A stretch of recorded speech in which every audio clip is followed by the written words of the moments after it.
Welcome everybody to our second live stream event of Lockdown 2021. My name's Mark Skelly. I'm the President and Acting CEO of the Hutt Valley Chamber of Commerce. Look, today's topic is all about employer obligations and really thinking ahead regarding that as we're in this unusual economic situation. And Tony McKone from McKone Consultancy is going to be taking us through what we need to be thinking about and how to handle this. Look, we're really pleased to work with Tony. Tony McKone's actually on the board of the Chamber of Commerce as well as a silver partner. He's a director and principal advisor for McKone Consultancy, who are an employee relations company. And they work with small to medium employers across the Wellington region and in fact the country. And as he says, and I quite agree with this, offers high value thinking and processes to help clients deliver on their investment in their people. But we've worked with Tony across two fronts. I've worked with Tony through the chamber, helping us with employment matters in our own team, and also through our clients in our business, Red Hot Business Coaching. Tony's been superb in every single occasion I've worked with him. So I'm really pleased he's on today. He's very practical and is just spot on when he comes to his advice. So I think today is going to be really, really valuable. One of the reasons I've asked Tony to talk today is to get ahead of the game. Look, last lockdown, people jumped onto some employment changes quite promptly. There was a lot of uncertainty. We're in a slightly different position this time for lots of businesses, yet it's important if we're not in a position right now where we think we need to change some employment conditions for our team, that we're really clear on what to do should we get to that point and being able to start that thinking early. Equally, if you are at a position in your business where now is the time to act, it's really important you do that the right way, both to be compliant with the law and also to actually look after your people as well as the business through this process. So Tony's going to talk about how to prepare, how to have those conversations with your staff if you need to make temporary changes, like hours of work, pay, and so on. He's going to cover how to plan for when you might need to reduce those hours of work or pay, consulting with staff on what changes may be needed, how to inform people to ensure they're engaged in the process, how to handle reluctant employees, and to understand what your options are for assistance that's available out there to help you with that as well. At the end, we'll have time for some questions. So if you've got anything specific you'd like Tony to address, jump on and add a chat on Facebook, and we will try and cover all that we can.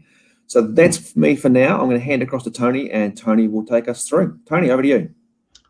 Good morning. Thank you, Mark. And good morning, everybody. Yeah, it's interesting times. We're back in again. Day 8, I think it is, of COVID lockdown. So as Mark said, if you haven't already, you need to be thinking about what is the impact of the lockdown. So for a lot of businesses, last time, the wage subsidy was a great tool to helping businesses through, but a lot of businesses made the mistake of changing terms and conditions without consulting staff and getting themselves into a bit of a pickle afterwards. And there has been, I suppose, a steady stream of business for the mediation service and the Employment Relations Authority trying to untangle well-meaning decisions, but made without following any due process. So today, I really want to emphasize the need to be thinking about where your business is at right now. And it will depend. So what I'm going to be giving you is just some general guidance. It's not specific advice. If you've got particular circumstances, you need to seek your own professional advice or legal advice, whichever you want to seek. I'm not a lawyer, so today is just professional guidance from myself as an HR and employment relations specialist. I need to make that very clear. Look, if you are in a position as a business where you are able to continue to operate and your staff are fully able to work for you, then making changes to their terms and conditions isn't probably on the horizon for you. The key trigger for you to be thinking about is what's happening with your revenue. And some businesses will be thinking about their expenditure. It's a well-known fact that a business's biggest expenditure is its personnel budget. But if you've still got revenue coming in, then these wage subsidies which the government have put in place to assist a business won't apply to you unless you meet their thresholds. And for the wage subsidy, that's a 40% reduction in revenue, and that can be an actual reduction or a forecast reduction. And for the resurgence payment, a 30% reduction. Yesterday's live stream covered off the various financial support which is available from the government, so I'm not going to get into those details this morning. If you missed yesterday's live stream, just scroll back afterwards and check that one out. There was a very good coverage of that by Kendons for you. So look, thinking about what you need to do with your staff. If your staff are able to work and are working, you must continue to pay them their current contracted hours of work at their contracted hourly rate for each and every hour they work. If they can't work, then that's fine. You still have to support them. You can't just stop paying them just because they're in a situation where they can't work. So, for example, if you're a hairdresser, just pick that. Hairdressers can't operate at the moment. But if you are doing web support, you probably still can have your employees working on web development and maintaining websites. So they're still gainfully employed, so you should definitely be paying them. But going back to the hairdresser situation, they can no longer be doing any haircuts or colorings or all those things which hairdressers do. But that doesn't mean you can stop paying them just because that situation has arisen. You need to think about when you are going to be in financial strife for paying them though. So if you can't cut here, you haven't got money coming in. So you've probably reached the point where you need to be thinking about the wage subsidy, the resurgent payment, and also be thinking about, well, what does that mean for terms and conditions of employment? So if you are going to change the hours of work or are going to drop their pay or even get to a situation where you're not paying them at all, you need to be talking to your staff and you need to get explicit agreement. So sending an email out to your staff saying, hey guys, we're in strife, we're in lockdown, we're going to reduce your pay or we're going to cut your hours. That's not agreement. That's a unilateral change, which you're not entitled to make. You actually have to get the agreement of your individual staff members. If you've got a unionised workforce, you work with your union and you still have to get at least the majority of the union force to agree to a change to the terms and conditions of their collective agreement. Now, to do that, you need evidence. So you can't just say you think something's going to happen. You need to be able to support your decision or your proposition to your staff with evidence. And if the proposition is going to be based on your financial circumstances, then that evidence is financial information, and you will need to make that available.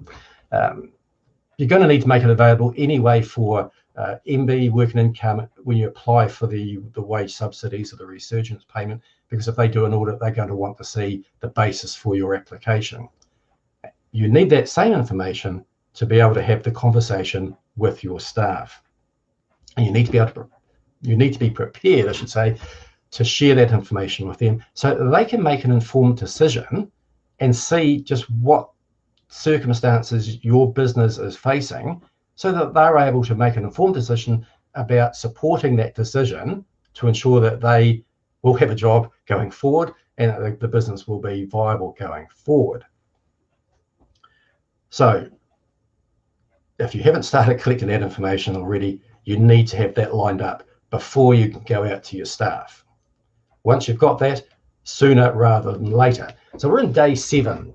So for a lot of businesses, day 7 may not be too much of a push, but we know if you're up in Auckland, you're going to be locked down until at least Tuesday.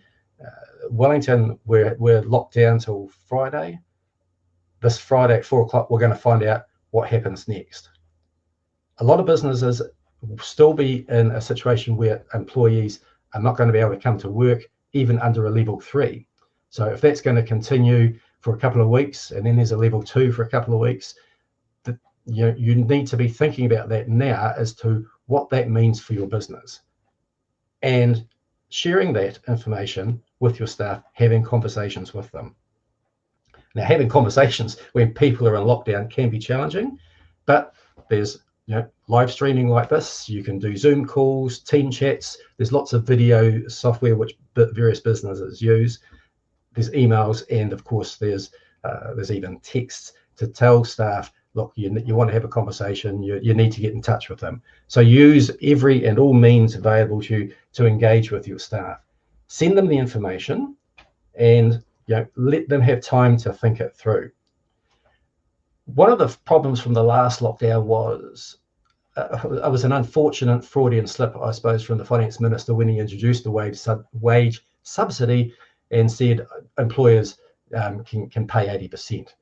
A lot of employers took that literally and said, oh, we only have to pay 80%. Lockdowns and pandemics do not unilaterally change or suspend the employment law.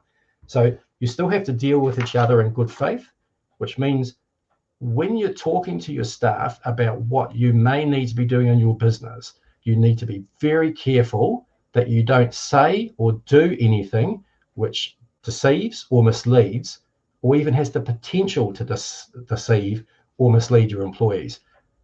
To do so would be bad faith, and you'll find yourself in front of mediator or the Employment Relations Authority somewhere down the line.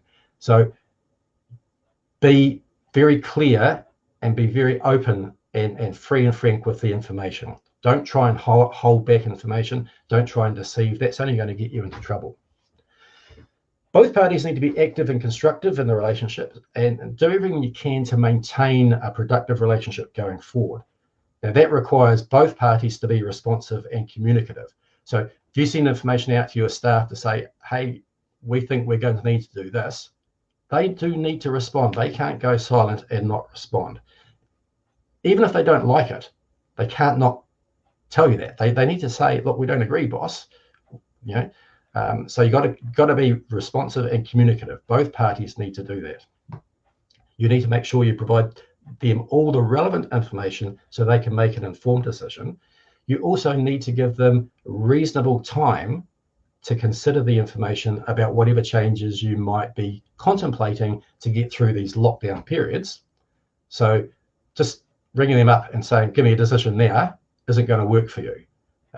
You don't have to say, look, you 2 weeks, 3 weeks to get back to me. These are different times. So you could say, look, take a couple of days, take 3 or 4 days, but you need to give them enough time to consider the information. This all needs to go into your planning. So if you think that you need to make some changes and have them implemented in a couple of days' time, you won't be able to do so because you need to give your staff time to think about and give feedback on whatever it is you need to change, whether it's their hours of work, whether it's their pay, whatever it is. You need to give them time to be able to genuinely think about it and give feedback.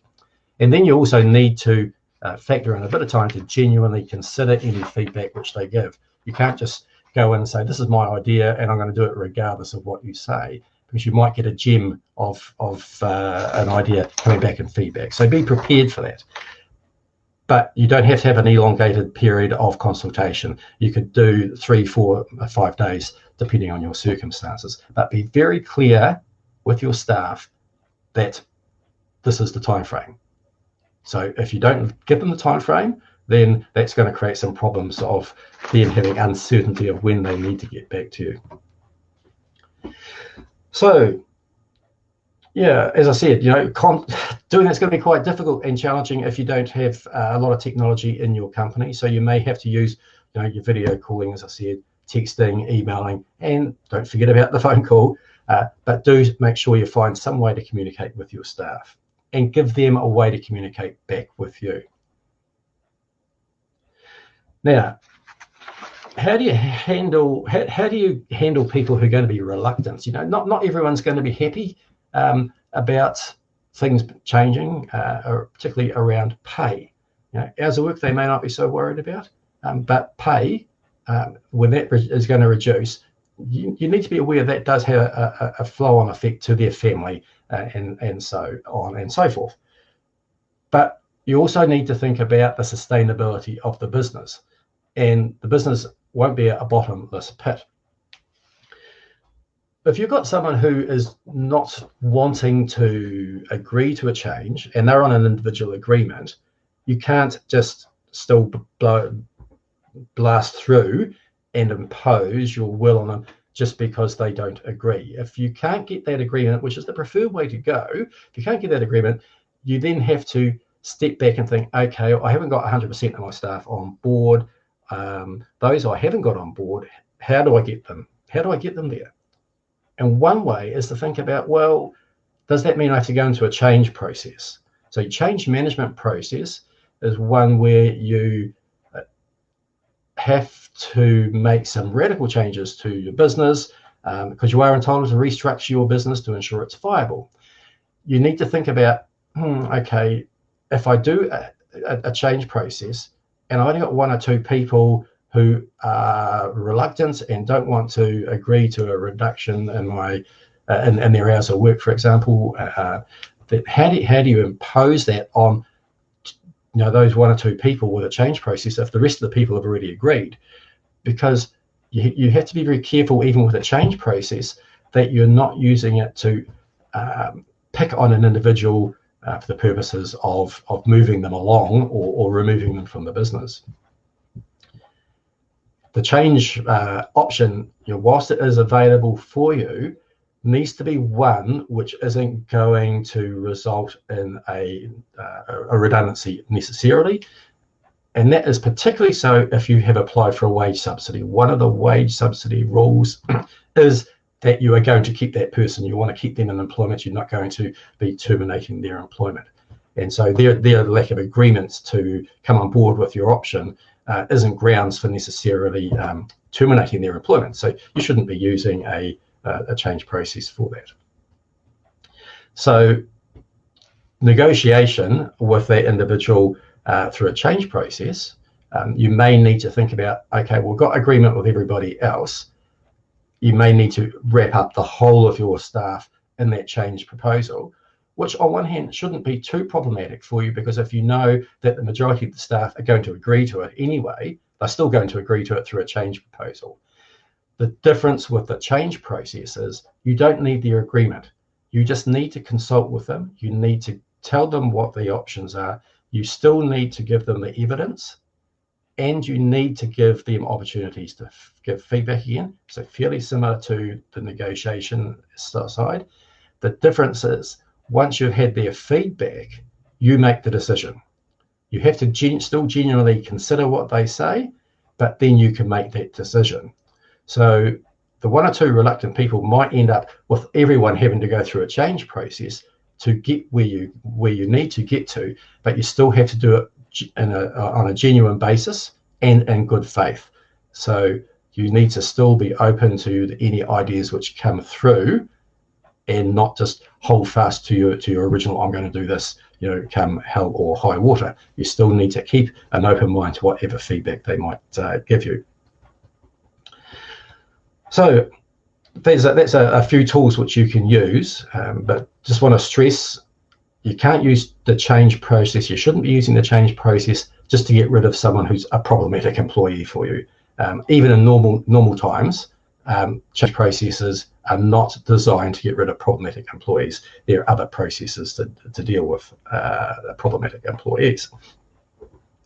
So understanding the options available for assistance if you are getting stuck and you're not sure what to do, look, you should seek some HR or some legal advice. By all means, do that. There's some good resources available on the Ministry of Business, Innovation and Employment's website. Go to their employment.gov.nz website. There's lots of updated information relevant to your normal practices for working with your employees in times of COVID. Inland Revenue has information on the subsidies. Work and Income has information on subsidies. Business New Zealand has information. Access those. I can't stress enough, always check the source. So this might sound like I'm undermining myself here. Don't just necessarily rely on what you're hearing on social media. Social media is a great platform for getting information out there. Unfortunately, it's also a great platform for getting misinformation out there. Always check the source. So there's lots of information, as I said, on the MB website, and lots of information on Work and Income's site on what is available to you. And if you do have a problematic employee who doesn't want to go along with a proposal, you can still use mediation. You can access the mediation services of MB. They have a quick help service available, and that may be another way where you get an independent party at no cost to you or your employee to help you work through, well, what's really going on and come to a solution. So just think about those options to you as well. So I just want to wrap up, planning. If you are thinking about needing to change terms and conditions, you need to do that on an evidence basis. If you don't have the evidence to go down that path, you're not really ready to go down that path. The evidence you're going to need is probably the same evidence you're likely to need for your wage subsidies anyway. So, if you're collecting that already, you can then say, well, is that time now to take that into a conversation with staff? But you need to give yourself time for those conversations. You need to make sure you reach out to every staff member. Don't forget those who are on parental leave at this time. They are still your employees.